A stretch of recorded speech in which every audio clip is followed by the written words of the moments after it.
ഇതുപോലത്തെ കാറ് സിറ്റിയിൽ നിറയെ ഉള്ളതാ. ഈ കാറ് തന്നെയാണ് ചെളുതെറിപ്പിച്ചതെന്ന് കൃത്യമായിട്ട് എങ്ങനെ പറയാ? ഞാൻ നമ്പർ നോട്ട് ചെയ്ത് മൈൻഡിൽ സൂക്ഷിച്ചതാ. ഓ, അതേ നമ്പർ തന്നെ, അതേ കാർ. എന്താ ചിരിക്കുന്നത്? അല്ല, ഒന്നുമില്ല. ചെളി ഞങ്ങളുടെ മേത്ത് തെറിച്ച ഉടനെ ഞാനും അമ്മയും നിങ്ങളെ ചേസ് ചെയ്ത് പുറകെ വന്നായിരുന്നു. എന്നാ നിങ്ങൾ ഓവർ സ്പീഡില് ഫാസ്റ്റ് ആയിട്ട് പോയി. ഇല്ലായിരുന്നെങ്കിലുണ്ടല്ലോ ഞാനും എന്റെ അമ്മയും കൂടെ നിങ്ങളോട് വഴക്കുണ്ടാക്കിയേനെ. സോറി മോളെ, ഞാൻ റോഡിൽ ചെളിയുള്ളതും കണ്ടില്ല, ആ ചെളി മോളുടെ ദേഹത്ത് തെറിച്ചതും കണ്ടില്ല. ഐ എം സോറിടാ. നിങ്ങളുടെ സോറിയും പൂരിയൊക്കെ കൊണ്ട് കള. നിങ്ങളുടെ സോറി ആർക്കാ വേണ്ടത്? എന്റെ അമ്മയുടെ നല്ല സാരിയാ ചീത്തയായി പോയത്. റോഡിൽ ചെളി ഉണ്ടെങ്കിൽ വരുന്ന ആൾക്കാരുടെ മേല് തെറിക്കാതിരിക്കാൻ സ്ലോയിൽ ഓടിച്ചു പോണം. ഇത് നിങ്ങൾക്ക് ആരും പറഞ്ഞു തന്നിട്ടില്ലേ? ആരും പറഞ്ഞു തന്നിട്ടില്ലെങ്കിലും നിങ്ങളിത് സ്വയം അറിയണ്ടേ?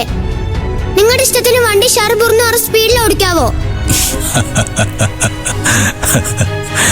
നീ നല്ല ക്യൂട്ടായിട്ടാ സംസാരിക്കുന്നത്. നീ പറയുന്നത് കേട്ടോണ്ട് നിൽക്കാനാ എനിക്ക് തോന്നുന്നത്. ഇങ്ങനെ ഐസ് വയ്ക്കുന്നൊന്നും എനിക്ക് ഇഷ്ടമല്ല. അയ്യോ, ഇത് ഐസല്ല മോളെ, ഞാൻ സത്യം പറഞ്ഞത്. You are so cute. മതി മതി. ശരി, ചെളി തെറിപ്പിച്ചതിന് സോറി. എന്നോട് സോറി പറഞ്ഞാൽ മാത്രം പോരാ.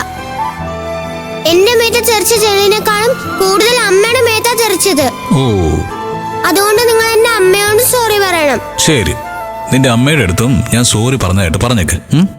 അയ്യോ അങ്കിൾ, എന്റെ സോറി നിങ്ങൾ കൊറിയറിൽ അയക്കാൻ പോവാണോ? നിങ്ങൾ നേരിട്ട് വന്ന് പറയണം. അമ്മ ഇവിടെ അടുത്ത് തന്നെ ഉണ്ടാ? ഇല്ല, അമ്മ നേരത്തെ പോയി. ഓ, എന്നാ പിന്നെ ഫോൺ നമ്പർ താ, ഞാൻ ഫോൺ വിളിച്ച് സോറി പറയാം. നോ നോ, നേരിട്ട് എന്നെ ചോദിക്കണം. അതെ, എനിക്കിപ്പോ ഒരുപാട് ജോലിയുള്ളതാ. ഞാൻ പിന്നെ ഒരു ദിവസം വന്നിട്ട് പറഞ്ഞോളാം. വേറെ ദിവസമൊന്നുമല്ല, നാളെ ഇതേ ടൈമില് നിങ്ങൾ ഇവിടെ വരണം. എന്റെ അമ്മയുടെ അടുത്ത് സോറി പറയണം. എന്താ പറയോ? Okay, cute bubbly. School bell അടിക്കുന്ന കേട്ടില്ലേ? ക്ലാസ്സിലേക്ക് പോ. എനിക്കും ചെവി കേക്കാം. നാളെ വരാതെ എസ്കേപ്പ് ആയാലുണ്ടല്ലോ പിന്നെ ഡിഷും തന്നെ.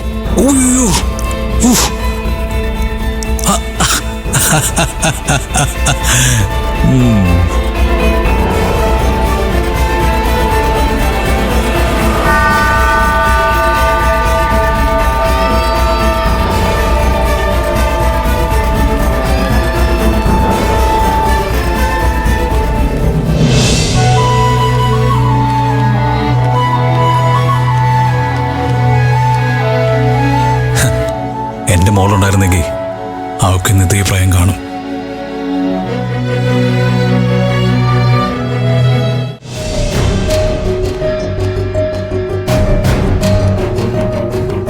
ലാവണ്യ, എന്തിനാ നിങ്ങൾ ഇവിടേക്ക് ഓടി വന്നേ? ഞാൻ രാവിലെ നിന്നോടൊരു കാര്യം പറയണമെന്ന് വിചാരിച്ചതാ. അത് രാവിലെ അങ്ങ് പറഞ്ഞാ പോരായിരുന്നോ? ജോലി സ്ഥലത്ത് വന്ന് എന്തിനാ ഇങ്ങനെ ഡിസ്റ്റർബ് ചെയ്യുന്നേ? അത് പിന്നെ പ്രത്യേകിച്ചൊന്നുമില്ല. താമ്പരത്തിനടുത്തുള്ള നമ്മുടെ സ്ഥലമില്ലേ, അത് കാണാൻ കുറച്ച് ആൾക്കാർ വരുന്നുണ്ട്. പക്ഷെ കയ്യിൽ 10 പൈസയില്ല. നീ ഒരു 1000 രൂപ തരുവാണെങ്കിൽ എന്റെ വട്ടച്ചെലവൊക്കെ ഇങ്ങോട്ട് നടന്നു പോയേനെ. ആക്ച്വലി ഞാനിത് വീട്ടിൽ വെച്ച് ചോദിക്കണമെന്ന് വിചാരിച്ചതാ. എന്നാ അമ്മയുടെ അനിയന്റെ ഒക്കെ മുമ്പിൽ വെച്ച് ചോദിച്ചാ എന്റെ ഇമേജ് അങ്ങോട്ട് പോവില്ലേ, അതുകൊണ്ടാ. ഇതിന് മാത്രം ഒരു മടിയുമില്ല. ഇങ്ങനെ റിയൽ എസ്റ്റേറ്റ് എന്ന് പറഞ്ഞ നാട് മുഴുവൻ ചുറ്റുന്നതിന് പകരം നിങ്ങളുടെ പഠിപ്പിനനുസരിച്ച് നല്ലൊരു ജോലി അന്വേഷിച്ചിരുന്നെങ്കിൽ 4 കാശ് സമ്പാദിക്കായിരുന്നില്ലേ? നീ എന്താ ഈ പറയുന്നത്? ഈ ലാലിന്റെ സെയിലൊന്ന് കഴിഞ്ഞാണല്ലോ, പിന്നെ നീ കണ്ടോ? ഇത് തന്നെയല്ലേ കല്യാണത്തിന് ശേഷം ഞാൻ കേട്ടോണ്ടിരിക്കുന്നത്. എന്റെ ആത്മവിശ്വാസം കളയല്ലേ ലാവണ്യ. റിയൽ എസ്റ്റേറ്റിലൂടെയാ പലരും കോടീശ്വരന്മാരായിട്ടുള്ളത്. തീർച്ചയായിട്ടും ഈ കച്ചവടത്തിൽ എനിക്ക് നല്ലൊരു കമ്മീഷൻ കിട്ടും.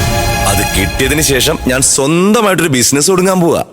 ഒരു വലിയ ഹോട്ടൽ ആരംഭിച്ച് നിന്നെ അതിന്റെ റാണിയാക്കി ഞാൻ പ്രതിഷ്ഠിക്കും. പിന്നെ എനിക്ക് ആ ജോലിക്ക് കൊണ്ട് ആവശ്യമുണ്ടോ? പറ. പാചകോടിക്ക് ഒരു കുറവുമില്ല.